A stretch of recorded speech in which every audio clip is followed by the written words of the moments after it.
fundamental. Anoche en la cena de inauguración yo les contaba que para nosotros fue un emprendimiento bastante difícil convencer a los técnicos en un primer momento que la justicia era un sector social, que la justicia tenía repercusión sobre la igualdad y la desigualdad, y que la justicia tenía que ver necesariamente con la defensa de los derechos, una noción que posteriormente y por fortuna se impuso, y lo hicimos precisamente en ese marco de la cooperación europea. Tan pronto como termine la consejera, pues tendrá la palabra nuestro Contralor General de la República, que como ustedes saben es una de las personas que ha liderado todo este esfuerzo conjuntamente con el señor Fiscal General de la Nación, este esfuerzo que ha sido realmente a rajatabla en el caso de nuestra lucha contra la corrupción a nivel local, y por eso la presencia de Edgardo Maya acá para nosotros es muy honrosa. Lo que ha sido la defensa de los recursos públicos como un elemento fundamental de toda esta batalla que estamos dando, y por supuesto también la persecución de los bienes de los corruptos, que es la otra cara de la moneda que ha tenido. Edgardo Maya es Contralor General de la República hace varios años, termina su periodo en el próximo mes de septiembre, y de verdad que su labor ha sido ejemplar y con muchos resultados, además, a diferencia de las retóricas de la corrupción.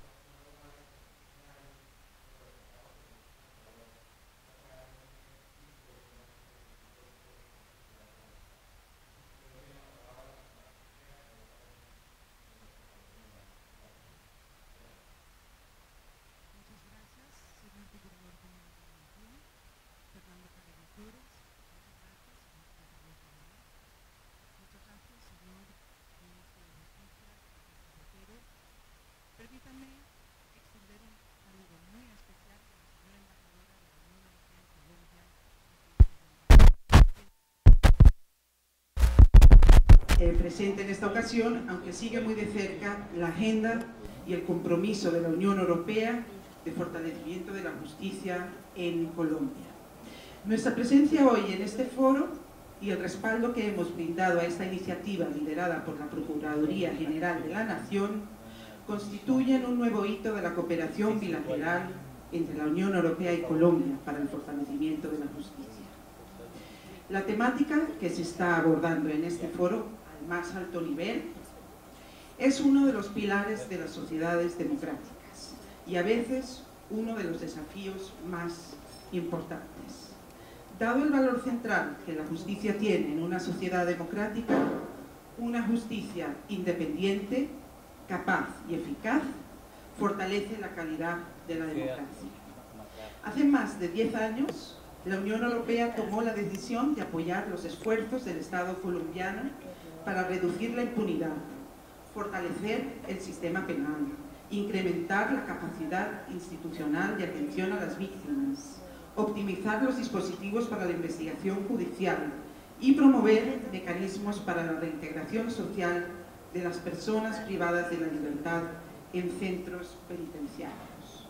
La Unión Europea ha invertido hasta ahora cerca de 28 millones de euros en el marco de una fructuosa cooperación con el Ministerio de Justicia y del Derecho, la Fiscalía General de la Nación y otras instituciones del Estado colombiano. Recientemente, nuestro compromiso se ha renovado para responder a los nuevos desafíos que supone la consolidación de la paz en los territorios. Una muestra de ello es nuestro programa de apoyo para la promoción de sistemas locales de justicia, el cual contribuye a materializar el derecho de acceso a la justicia a nivel local en 5 departamentos del país, con el que nos hemos propuesto acompañar los esfuerzos del Gobierno de Colombia destinados a lograr que la justicia llegue a los territorios más marginados y afectados del país y se promueva mediante una mayor confianza en el Estado. A esta agenda de cooperación se suma la valiosa contribución de programas regionales, como ya ha mencionado el señor Procurador General, Eurosocial Plus y el programa de asistencia contra el crimen transnacional organizado, el Pacto Ameripol. Su valor añadido consiste sobre todo en su capacidad para ofrecer asistencia técnica especializada, facilitar el intercambio de saberes entre expertos de Europa y América Latina, promover la cooperación policial, judicial y fiscal, reforzando capacidades institucionales e incentivando la consolidación de redes regionales. El foro que hoy nos convoca reúne en un mismo escenario unas contribuciones europeas, latinoamericanas y colombianas del más alto nivel. Como hemos podido evidenciar en el primer panel del día, hemos podido contar con la participación del presidente de la Audiencia Nacional de España, señor José Navarro, de la jefa del Departamento de Asuntos Europeos e Internacionales del Ministerio de Justicia de Francia, señora Caroline Gontran, de la Secretaría de Estado de Justicia de Portugal, señora Elena Ribeiro, del secretario general de la Administración de Justicia de España, señor Antonio Dorado Picón, y del magistrado de la Audiencia Nacional de España, señor Enrique López. Gracias por estar aquí y materializar esta constructiva cooperación entre Europa y Colombia.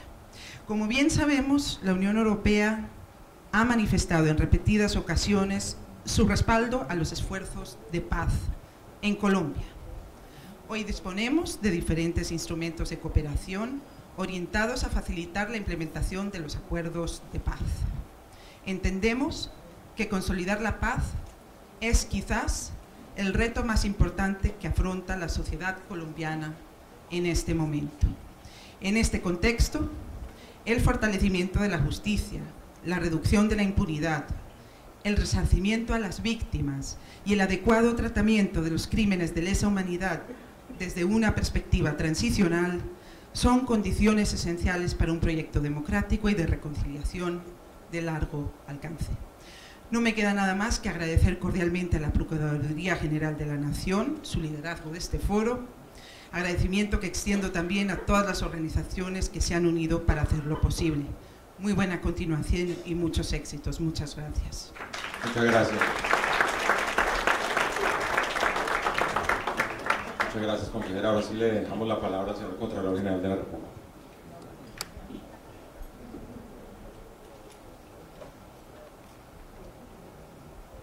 Muy buenas tardes para todos. Quiero agradecerle al señor Procurador General de la Nación la invitación para intervenir en este importante foro sobre justicia internacional y sobre la lucha contra la impunidad. Y sobre todo por la ocasión de darle a la Contraloría General de la República este espacio para que extrañamente hablar del tema fiscal, del manejo de los recursos públicos y la impunidad. Pero es una experiencia que ya arriba a 95 años de existencia de la Contraloría General de la República, y quiero compartirles algunas reflexiones de lo que a través de estos 4 años que he desempeñado el cargo pueden ser ejemplares debido a las atribuciones constitucionales que tiene la Contraloría General de la República. Como lo he señalado a través de todos los espacios en donde he participado en foros y en eventos de distinta índole y naturaleza, pues creo que junto con el conflicto armado que nos ha acompañado durante toda la vida, el año entrante, el 7 de agosto, vamos a cumplir 200 años de estar en un conflicto armado que comienza en una noche septembrina en donde quisimos asesinar al libertador de las 7 naciones. Después de ese evento comenzó la violencia en este país, que hoy no ha terminado, y que lo más grave, escuchaba yo ahora, es que haya una gran mayoría de colombianos, casi la mitad, que no quieren que esa violencia cese, porque como decía Fernando González, el filósofo de otra parte de Antioquia, los colombianos somos amantes de la paz, pero de la paz de los cementerios. Por eso ha habido un flagelo que ha arremetido contra la sociedad colombiana durante todo el tiempo, que es el flagelo de la corrupción. Lo he dicho en repetidas oportunidades, el libertador Simón Bolívar lo primero que hizo fue decretar la muerte de todos los corruptos e imponer la pena de muerte en Colombia en contra de los corruptos, que eran los causantes de todos los desastres. La guerra que hemos vivido en este último periodo, que nos ha ocasionado 220.000 muertos, no nos dejaba ver la corrupción que tanto daño le está haciendo al país. Yo considero que la corrupción es el peor flagelo que puede acompañar a una nación en su historia, porque afecta el progreso y las condiciones de vida de sus ciudadanos, pero fundamentalmente de los ciudadanos más pobres en nuestro país. Por eso, el mayor enemigo de la erradicación de la pobreza, de las necesidades sociales, es la corrupción, porque ella busca con ello apropiarse de los recursos para lograr la satisfacción, con que se logra la satisfacción de esas necesidades. Ha habido un hecho extraordinario en nuestro país, el acuerdo de paz que se logró, la implementación del acuerdo de paz y la extrañeza de todos los extranjeros aquí presentes y a cada país que uno visita, cómo es posible que haya un país dividido entre amigos y enemigos de la paz. Y tanto es así que el próximo domingo en las urnas, cuando vamos a la primera vuelta de las elecciones, va el voto dirigido a un amigo de la paz y el voto dirigido a un enemigo de la paz. Ahí está jugándose nuevamente el destino de Colombia entre si volvemos a la guerra o seguimos el camino de la paz. No hay más alternativa para nosotros. Y buscamos hacer los mecanismos que han sido expuestos en la mañana de hoy, en el sentido de buscar la verdad, la justicia, la reparación a las víctimas y sobre todo la no repetición. Eso debería ser un eslogan que debería estar colgado en todas las ciudades de nuestro país, en todos los pueblos de nuestro país, diciendo no repetición, no queremos más guerras. Mire, después de esa noche septembrina, duramos todo el siglo XIX en una guerra sin cesar, que terminó a comienzos del siglo pasado con la guerra de los 1000 días. Colombia tenía 4 millones de habitantes y en 3 años hubo 100.000 muertos en Colombia. Posteriormente vino la violencia política del siglo pasado, de liberales y conservadores, que fueron 500.000 muertos, y ahora estamos en el balance de 220.000 muertos en la violencia guerrillera, paramilitar y de los del narcotráfico, que es lo que nos ha atormentado. Pero hay un agujero negro a través de las instituciones colombianas, que es el tema de la corrupción. Esa violencia que padecemos no nos dejaba, como acertadamente el señor Procurador General de la Nación lo dijo en una célebre frase: el humo de la guerra no nos dejaba ver la corrupción. Y ahora que termina la guerra, encontramos una gran corrupción que viene carcomiendo todas nuestras instituciones. Y tengo que aclarar que en Colombia ni todos somos corruptos, ni todo es corrupción, para hablar claramente. Entonces, hay una entidad que se crea hace 95 años para efectos de controlar los dineros públicos y el manejo de los bienes públicos. A ver si esos proyectos y las acciones del Estado, las acciones del gobierno, de la administración, son positivas y van hacia el pleno desarrollo de la sociedad, o son por el contrario fuente o pretexto de desvío y malversación de fondos. A partir de la Constitución de 1991, la Contraloría que yo presido quedó con un poder de control posterior.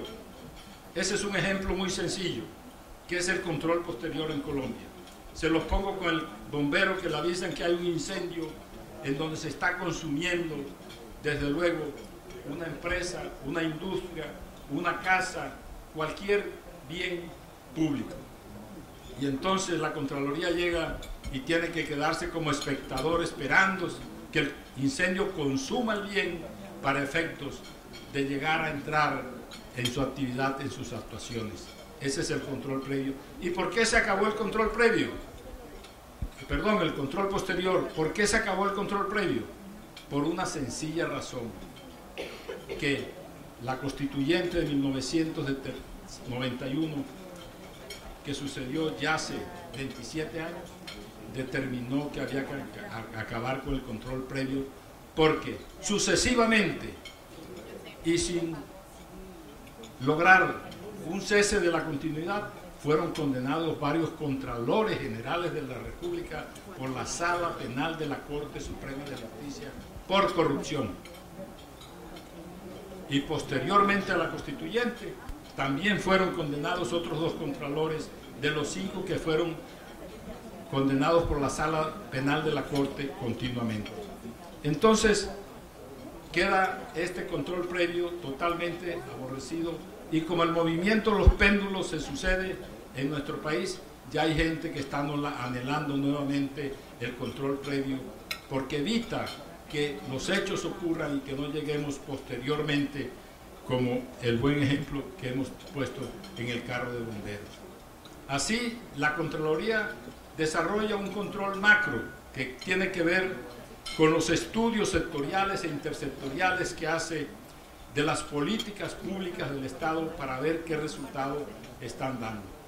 E igualmente hace un control micro mediante las auditorías para establecer cómo se realizan los manejos de los dineros públicos y de los bienes públicos, y en el evento que encuentre fallas o faltas que denominamos aquí hallazgos, inicia un juicio de responsabilidad fiscal para condenar, para que esas personas con su patrimonio, en lo que pueda capturarse, podamos resarcir el daño que le han ocasionado al Estado colombiano. Y esa capacidad de imputar la responsabilidad fiscal es un tema que tiene un inconveniente que al final planteo, en que somos juez y parte, porque hacemos la auditoría y hacemos también el juicio de responsabilidad fiscal.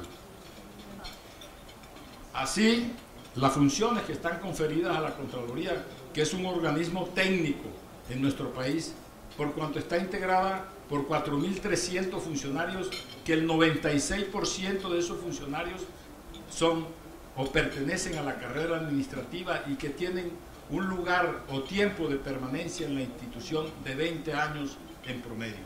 Son gentes especializadas, gentes con trayectoria en el ejercicio de esa función de vigilancia de los dineros públicos. Pero miremos también cómo es el progreso en nuestro país del crecimiento de los recursos públicos. No me voy a remontar cuando esto tenía nada más, el gasto público era del 4% del Producto Interno Público, del Producto Interno Bruto, sino que miremos en 1965, por ejemplo, el gasto del gobierno nacional era del 6.93% del Producto Interno Bruto. Ya en 1985, 20 años después, se convierte en el 11.49% del Producto Interno Bruto. Va creciendo ese gasto. Y en el 2016 va en el 23.33%, y esperamos que este año, al culminar, ya el gasto público sea el 26% del Producto Interno Bruto. O sea que hay dinero, que hay recursos públicos para satisfacer las necesidades. Pero dentro de esto, la Contraloría tiene un papel muy importante, porque estamos en un momento, como ya ha quedado aquí dicho, de unión y de interacción entre la Fiscalía General de la Nación, la Contraloría General de la República y la Procuraduría General de la Nación, para ejercer un control desde el punto de vista disciplinario de la Procuraduría, desde el punto de vista penal de la Fiscalía General de la Nación y desde el punto de vista fiscal de la Contraloría General de la República. Ese es un trío que se ha formado en buena hora, que no sucedía antes, en donde había una pugnacidad total entre las cabezas de los 3 órganos de control fiscal, del juzgamiento, investigación penal y del control de carácter disciplinario.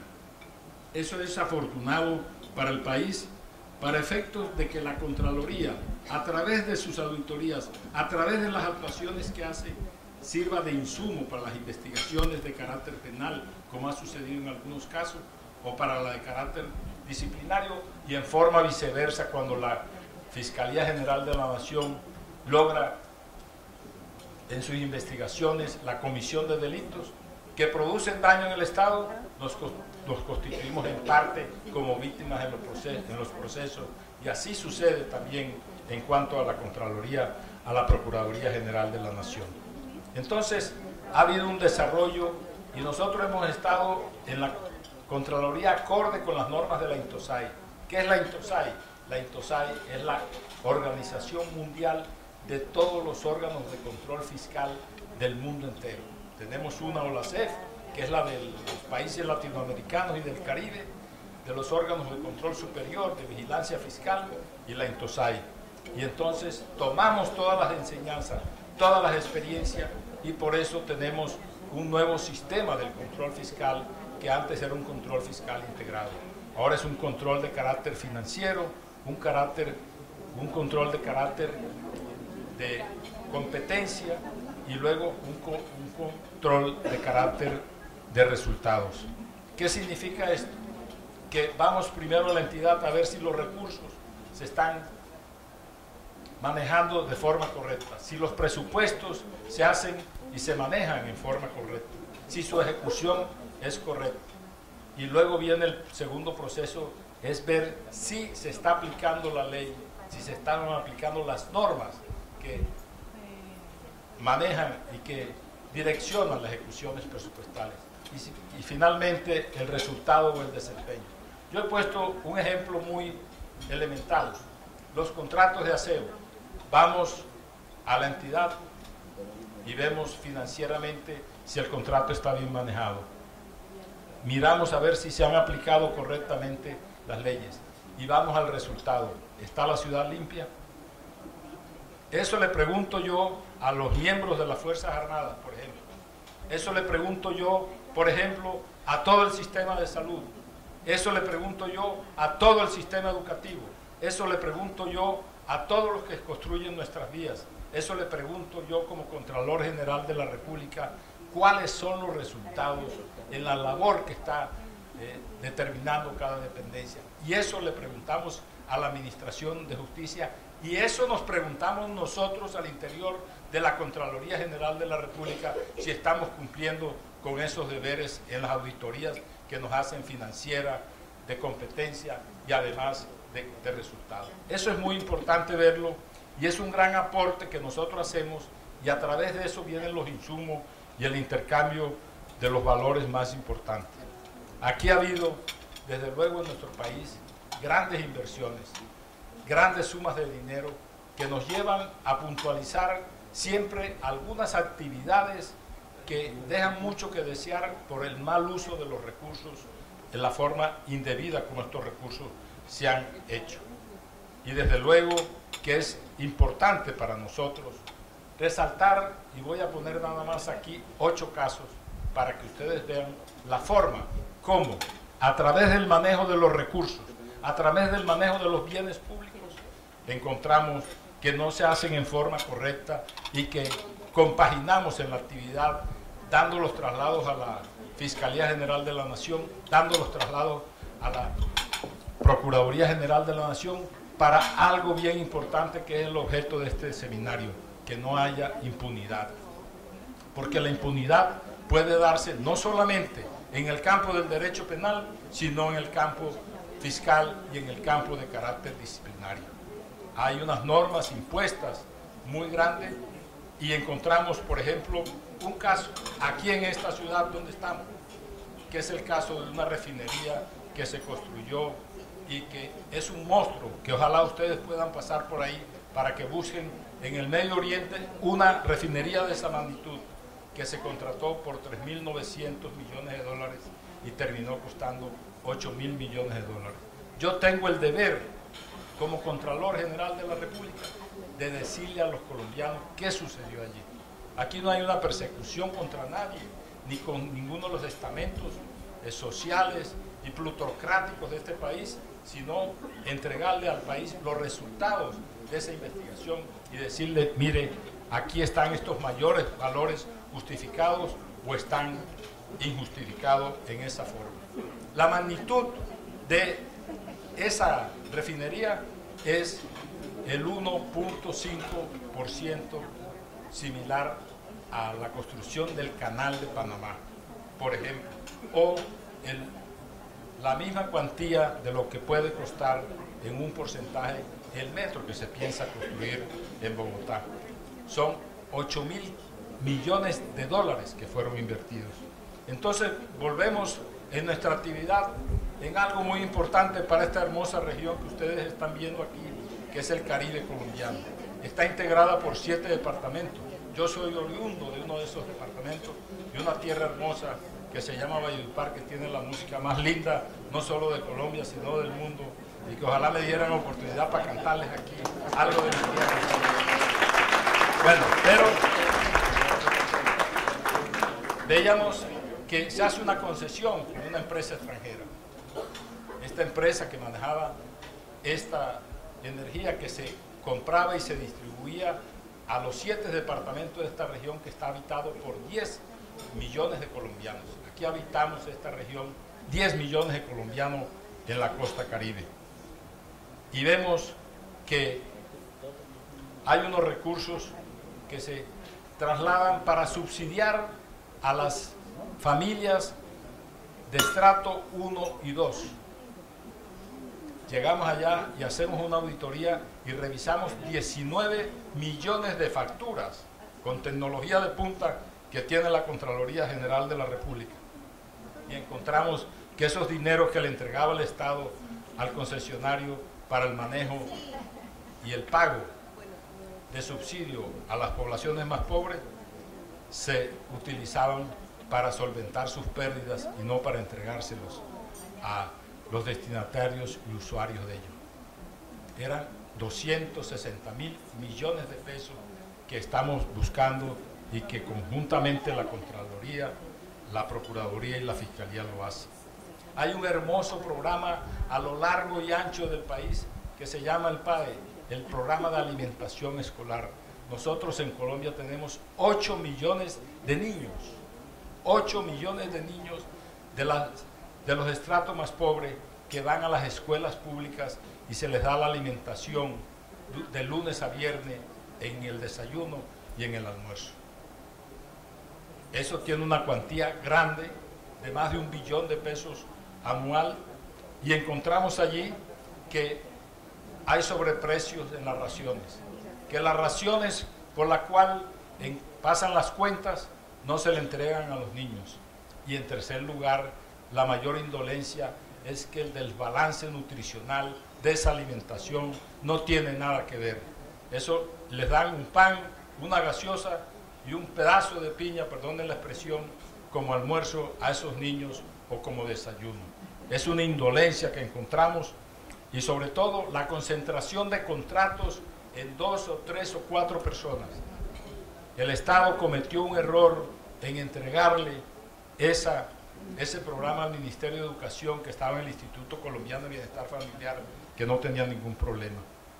Igualmente encontramos en el caso sonado de Odebrecht que un banco oficial le hace un crédito a esta empresa de 135.000 millones y encontramos que valoró y desestimó el riesgo que había de esta compañía, que se encontraba ya en la circunstancia no solamente de Colombia, sino de 11 países latinoamericanos en donde accedió a los contratos, financió campañas presidenciales que han dado al traste con gobiernos y que esperamos que sigan en ese orden. Igualmente, celebramos en una ciudad que se llama Ibagué los Juegos Nacionales. Programamos la construcción de 10 escenarios y cuando se van a inaugurar los Juegos no hay ni un solo escenario terminado y hay que trasladar los Juegos a otros departamentos porque no han terminado ninguno de los escenarios que ha habido. Dos hechos dolorosos en el tema de la salud. Aquí cerca, en Córdoba, en Montería, pasan unas cuentas por 50.000 millones de pesos para enfermos de hemofilia. Vamos a donde los enfermos y la gente pregunta, ¿eso qué es? ¿Sobre qué me está preguntando? Si a mí tengo años que no me dan ni dolor de cabeza, pero usted aparece aquí con un tratamiento de 1.000 millones de pesos con 44 ciudadanos más.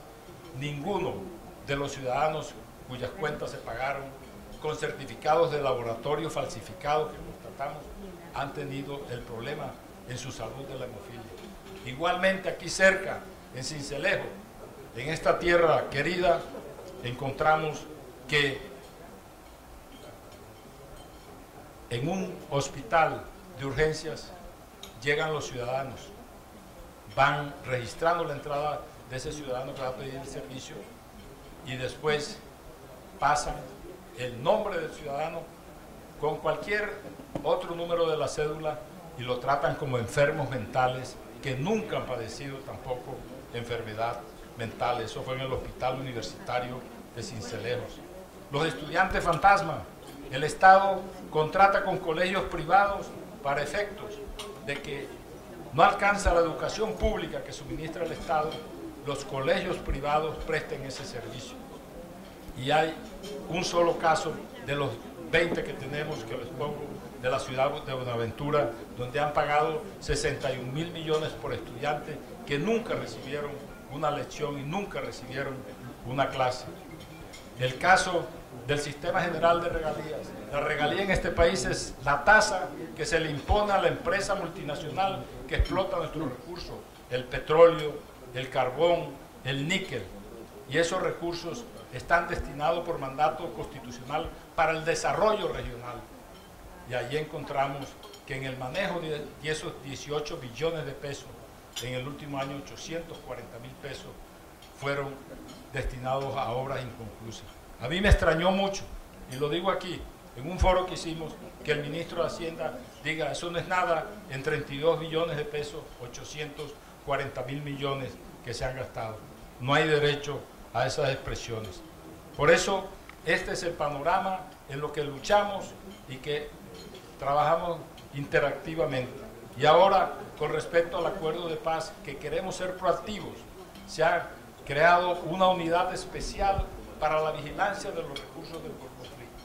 Estamos empezando, hacía yo la acotación del conferencista chileno que intervino antes de dirigirnos a este almuerzo, en donde dijo que llevaban 28 años. Y hablamos en la Contraloría, quien llevé para que le hiciera una exposición a los funcionarios, el asesor quien manejaba los recursos en Irlanda, que ya está pensionado y que ayudó al gobierno colombiano en la implantación de varios sistemas, diciéndonos, allá llevamos 35 años, 7 ciclos de 5 años cada uno, y aquí queremos que ya esté resuelto todo. Desde luego, vamos a ser proactivos y queremos desde aquí, como lo hemos dicho, unidos con la Fiscalía, con la Procuraduría y la Contraloría, que hay dos fuentes para esos recursos, la ayuda internacional y también el presupuesto nacional. Ahí es muy importante para nosotros que los organismos internacionales, y hagan un llamado desde acá, nos entreguen toda la información. Nos entreguen toda la información porque esos son programas que son manejados por servidores públicos en cumplimiento de una función pública. Entonces tenemos el derecho, tenemos la obligación de vigilar esos dineros para que sean bien invertidos. Está empezando el proceso, es oportuno lo que se ha hecho, no es contra nadie, es por el bien, por el éxito del triunfo de eso, y sobre eso sí hay un consenso por parte de la Contraloría, la Procuraduría y la Fiscalía. Esa sincronía, como yo lo he llamado, en el control que está existiendo por parte de los órganos es ejemplar. En el pasado, como ya lo dije, no fue así, y eso es muy importante. Asimismo, quiero finalmente destacar dos aspectos importantes. Además de ese trabajo armonizado, la Contraloría tiene que hacerse una autocrítica. Nosotros trabajamos con la DIAN, trabajamos con la BIAF, las entidades de vigilancia, de investigación, con la DEA, con el FBI, con el Tesoro de los Estados Unidos, a través de la Fiscalía General de la Nación, en la búsqueda de recursos. Hoy estamos empecinados en encontrar cómo se pagaron 2.500 millones de dólares en la ciudad de Houston, en un solo banco, en una sola cuenta HSBC, por concepto de la construcción y adquisición de bienes para la refinería de Cartagena. Eso es importante que se sepa, y afortunadamente el señor fiscal general de la Nación ha conseguido un testigo que hemos avalado la Contraloría y la Procuraduría al principio de oportunidad para que nos dé insumos, nos dé información para lograr develar cómo fue el manejo en este caso tan importante. Igualmente, la Contraloría ha recibido una ayuda muy importante del Banco Interamericano de Desarrollo de $30 millones para su modernización, para algo muy importante que tenemos no solamente en el control de nuestros funcionarios, sino en la participación ciudadana. Hay una delegada especial que se compagina con las organizaciones no gubernamentales, con las veedurías ciudadanas para hacer un control social de los recursos públicos. Por eso la experiencia de estos 4 años me ha llevado a presentar un proyecto el 20 de julio en el Congreso para agilizar los procesos de carácter fiscal para que haya pronta y cumplida respuesta. Pero allí no termina esto. Yo creo que hay que volver a la capacidad preventiva de la Contraloría. Existió un control de advertencia que la Corte Constitucional dijo que la Constitución de 1991 había acabado con el control previo y que el control de advertencia era una modalidad de control previo.